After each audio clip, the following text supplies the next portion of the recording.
जब मानवता अज्ञान के अंधकार में डूबी थी, जब जीवन केवल जन्म और मृत्यु के चक्र में फंसा हुआ था, तब एक ज्योति प्रकट हुई जिसने स्वयं को जलाकर लाखों को रास्ता दिखाया।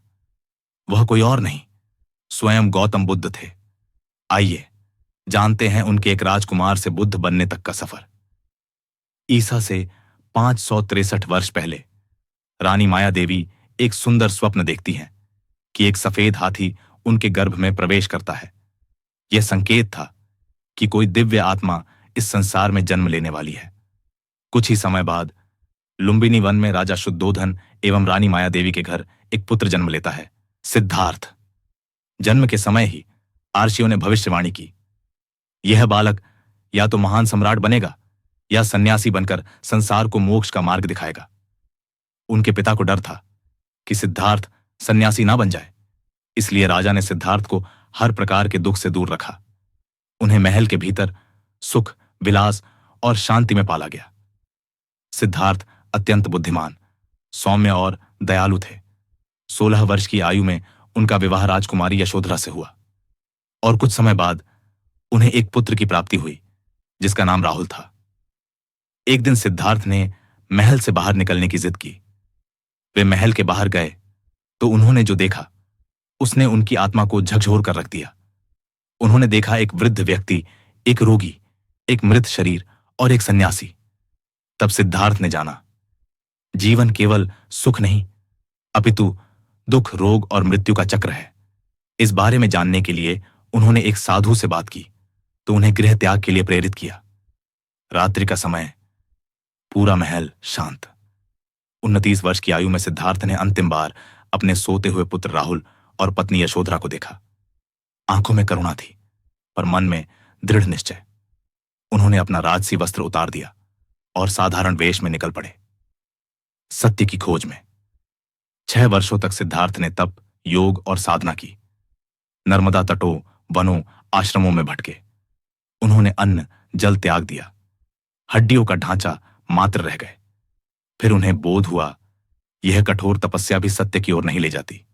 न अत्यधिक विलास, न अत्यधिक तपस्या, मध्यम मार्ग ही सत्य की राह है। इसके बाद सिद्धार्थ ध्यान में लीन हुए। वनों में भटकते हुए, वर्षों की तपस्या करते हुए सिद्धार्थ अंत में बोध क्या पहुंचे। पीपल के एक वृक्ष के नीचे उन्होंने ध्यान लगाया और यह प्रण लिया, जब तक सत्य को ना पालूं इस स्थान को नहीं छोड़ूंगा। पूर्णिमा की रात उन्होंने वह देखा जो मानव ने पहले कभी नहीं देखा। उन्हें सत्य की प्राप्ति हुई। अब सिद्धार्थ बुद्ध बन चुके थे, जागृत पुरुष। इसके पश्चात बुद्ध ने अपने 5 पूर्व साथियों को पहला उपदेश दिया। धर्म का चक्र चल पड़ा। उन्होंने 4 आर्य सत्य बताए। पहला, दुख है। दूसरा, दुख का कारण है तृष्णा। तीसरा, दुख की निवृत्ति संभव है। चौथा, इसका मार्ग है अष्टांगिक मार्ग। धीरे धीरे उनके शिष्य बढ़ते गए। राजाओं से लेकर आम जन तक, स्त्रियों से लेकर तपस्वियों तक, हर कोई उनके ज्ञान की रोशनी से प्रभावित हुआ। आनंद, महाकश्यप, अंगुलिमाल, अम्बपाली और महाप्रजावती जैसे शिष्यों ने उनके विचारों को जन जन तक पहुंचाया। बुद्ध केवल उपदेशक नहीं थे, वे बदलाव लाने वाले थे। अंगुलिमाल, जिसने 999 लोगों की हत्या की थी, बुद्ध के एक स्पर्श मात्र से वह भिक्षु बन गया। अम्बपाली, जो नगरवधू थी, बुद्ध के प्रवचनों से परिवर्तित होकर संघ की सदस्य बनी। महाप्रजावती पहली महिला भिक्षुणी बनी। 80 वर्ष की आयु में बुद्ध कुशीनगर पहुंचे।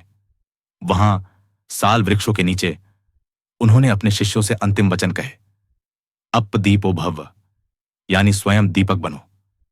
उन्होंने निर्वाण को प्राप्त किया, पर उनका विचार, उनकी शिक्षाएं अमर हो गईं। बुद्ध, समय से परे एक प्रकाश बुद्ध आज भी जीवित हैं, हर उस मनुष्य में जो सत्य की खोज करता है, जो करुणा में विश्वास करता है, जो भीतर की शांति चाहता है। दोस्तों, यह थी महात्मा बुद्ध की जीवन कहानी। वीडियो पसंद आया है तो लाइक करें, शेयर करें और ऐसी और कहानियों के लिए हमारे चैनल को सब्सक्राइब करें। मिलते हैं अगली वीडियो में, तब तक के लिए जय हिंद।